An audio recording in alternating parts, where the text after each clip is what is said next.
కనికరము గలవారు ధన్యులు, వారు కనికరం పొందుకుంటారు. కనికరము గలవారు ధన్యులు, వారు ఏం పొందుకుంటారు? కనికరము పొందుకుంటారు. అంటే పొరుగు వారి మీద మనం కనికరం చూపించాలా కొద్దిగన్నా, వాళ్ళు ధన్యులంట. నువ్వు కనికరం చూపిస్తే యేసయ్య నీ మీద కనికరం చూపిస్తాడంట. అది దాని అర్థం. నువ్వు కనికరం చూపించు, నువ్వు కనికరం పొందుకుంటావు. నువ్వేదైతే చేస్తావో నువ్వు అదే పొందుకుంటావు. నువ్వు పొరుగు వారి మీద కనికరం చూపించకపోతే నిన్ను కూడా యేసయ్య ఏం చేయడు? కనికరించడు. నువ్వు కనికరిస్తేనే నీ పొరుగు వారిని యేసయ్య కనికరిస్తాడు. రేపు పొద్దున ఆయన వచ్చినప్పుడు అంట ఇలాగే సింహాసనం మీద కూర్చుంటే మనందరం ఆయన పాదాల దగ్గరికి ఇలా వస్తూ ఉంటాం. వస్తున్నప్పుడు యేసుక్రీస్తు వారు ఒక్కొక్కరు ఆయన దగ్గరకు వస్తూ ఉంటే ఒక్కొక్కరికి ఆయన తీర్పు తీరుస్తూ ఈ విధంగా అంటాడంట. దుర్గారావు వచ్చాడనుకో, దుర్గారావు రాగానే, దుర్గారావు నువ్వు నా మీద కనికరం చూపించావు. ఎలా చూపించావంటే, నాకు ఆకలిగా ఉన్నప్పుడు ఇంత అన్నం పెట్టావు, నాకు బట్టలు లేనప్పుడు నాకు బట్టలు ఇచ్చావు, నేను చెరసాల్లో ఉన్నాను, జైల్లో ఉన్నాను, ఒకసారి నువ్వు నన్ను చూడటానికి వచ్చావు అని అంటాడంట దుర్గారావుతో. అప్పుడు దుర్గారావుకి ఏం అర్థం కాదు, అంటే అర్థం అవటానికి చెబుతున్నా. దుర్గారావు అంటాడంట అప్పుడు, అయ్యా ప్రభువా, నువ్వు ఎప్పుడు నా దగ్గరకు వస్తే నీకు నేను అన్నం పెట్టాను, ఎప్పుడు నువ్వు బట్టలు లేకుండా వస్తే నీకు నేను బట్టలు ఇచ్చాను, నేను ఎప్పుడు నీ మీద కనికరం చూపించానయ్యా అంటాడంట. అప్పుడు యేసయ్య చెబుతాడంట, ఈ భూమి మీద ఉన్నటువంటి నా సహోదరుల్లో ఒకరికి నువ్వు చేసావు కాబట్టి నాకు చేసినట్టే అంటాడంట. దేవునికి స్తోత్రం. మీకు అర్థమైంది ఇప్పుడు? నువ్వు ఒక పేదవాడికి అన్నం పెడుతున్నావు అంటే ఎవరికి పెడుతున్నట్టు? నువ్వు ఒక పేదవాడికి ఒక వస్త్రం ఇస్తున్నావు అంటే ఎవరికి ఇస్తున్నట్టు?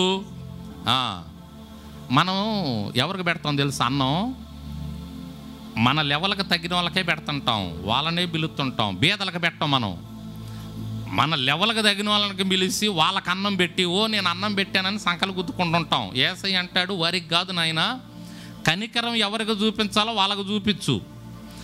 అవసరతల్లో ఉన్నోళ్ళు, బేదరికంలో ఉన్న ఆ పూటకు ఆహారం లేని వాళ్ళకి పెట్టు, నాకు పెట్టినట్టే నువ్వు. దేవునికి స్తోత్రం. బట్టలు లేని వాళ్ళకి బట్టలు నాకు ఇచ్చినట్టు. మా నాన్న ఈ మాటే తీసుకున్నాడు. అంటే అనేక మందికి ఈ మాట చెబుతూ ఉంటే నేను వినేవాడిని. ఆశ్రమం ఎందుకు పెట్టారు కోటయ్య గారు అంటే ఈ మాట చెప్పేవాడు. మత్తయి సువార్తలో 25వ అధ్యాయంలో అనుకుంటా ఈ సందర్భం ఉంటుంది. ఆ సందర్భాన్ని తీసుకొని ఈ మాట చదివానయ్యా నేను. 25వ అధ్యాయంలో 31వ వచనం దగ్గర నుంచి ఉంటుంది ఈ సందర్భం. నేను ఆకలి గొంటిని, మీరు నాకు భోజనం పెట్టారు, దప్పి గొంటిని, దాహం ఇచ్చారు, పరదేశనై ఉంటిని, నన్ను చేర్చుకున్నారు, దిగంబరినై ఉంటిని, నాకు బట్టలు ఇచ్చారు, రోగినై ఉంటిని, నన్ను చూడవచ్చారు, చెరసాల్లో ఉంటిని, నా యొద్దకు వచ్చారు. అప్పుడు నీతిమంతులు అంటారంటే, అంటే నీతిగా ప్రవర్తించిన వాళ్ళు వీళ్ళు, నీతి మాలిన పని చేసిన వాళ్ళు కాదు, కనికరం చూపించిన వాళ్ళు నీతిమంతులు. ఏమంటారంట నీతిమంతులు? అయ్యా ప్రభువా, ఎప్పుడు నువ్వు ఆకలి కొని ఉండుట చూసి నీకు ఆహారం ఇచ్చాం, నువ్వు దప్పికొంటే దాహం ఇచ్చాం, పరదేశమై ఉంటే చేర్చుకున్నాం, ఇదంతా అంటారంట. అప్పుడు యేసయ్య ఏం చెబుతాడంట? 40వ వచనం చూడండి. అందుకు రాజు, మిక్కిలి అల్పులైన ఈ నా సహోదరులలో ఒకనికి మీరు చేశారు కాబట్టి నాకు చేశారు. ఎంతమందికి అర్థమవుతుందో? అమూల్యమైన విషయాలండి ఇవి. నిజంగా యేసయ్య చెప్పిన మాటలు. దేవునికి స్తోత్రం. ఈ భూమి మీద ఉన్నటువంటి అల్పులైన వారిలో ఒకరికి చేసిన మీరు నాకు చేసినట్టు. ఒకరికి మీరు అన్నం పెడితే బేదలకి నాకు పెట్టినట్టే. ఒకరి మీద మీరు కనికరం చూపిస్తే నాకు చూపించినట్టే. ఈ మాట చెప్పేవాడు మా నాన్న. ఈ మాట తీసుకొని ఆశ్రమం పెట్టానండి నేను, బేదలుగా ఉన్న వాళ్ళకి సహాయం చేయాలని. రేపు పొద్దున యేసయ్య ముందు నిలబడ్డప్పుడు ఆయన అనాలి, కోటయ్య గారు మీరు బేదలకు అన్నం పెట్టారు కాబట్టి నాకు పెట్టావు, బేదలకు వస్త్రాలు ఇచ్చావు కాబట్టి నాకు ఇచ్చావు, బేదలకు సహాయపడ్డావు, కనికరపడ్డావు కాబట్టి నా మీద పడ్డట్టే, అందుకే నీ మీద నేను ఇప్పుడు కనికరపడుతున్నాను అని రేపు పొద్దున యేసయ్య నన్ను అనాలయ్యా. నా పాప దోషాలన్నీ, నా శాపాలన్నీ ఆయన క్షమించి నన్ను నిత్య నరకానికి పంపించకుండా నిత్య రాజ్యానికి పంపించాలి అని ఇది ఆశ్రమం పెట్టానయ్యా అని మా నాన్న అనేవాడు. అక్కడ చూడండి, అలా చేసిన వాళ్ళని ఆయన ఎక్కడికి పంపించాడు? 46వ వచనం చదవండి ఒకసారి. వీరు నిత్య శిక్షకును, నీతిమంతులు నిత్య జీవానికి పోతారు. దేవునికి స్తోత్రం. కాబట్టి భూమి మీద ఒకరి మీద మనం కనికరపడితే యేసయ్య మీద కనికరపడ్డట్టే.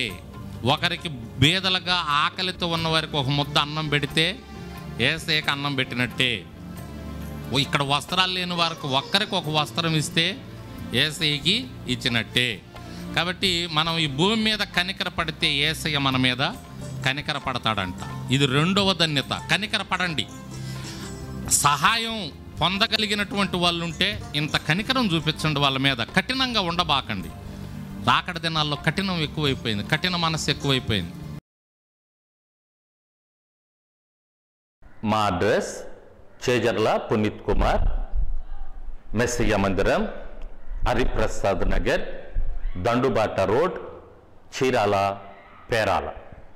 మా ఫోన్ నెంబర్స్ 9059403603, మరి యొక్క నెంబర్ 9669938883. దేవుడు మిమ్మల్ని దీవించి ఆశీర్వదించునుగాక. ఆమేన్. ఆమేన్.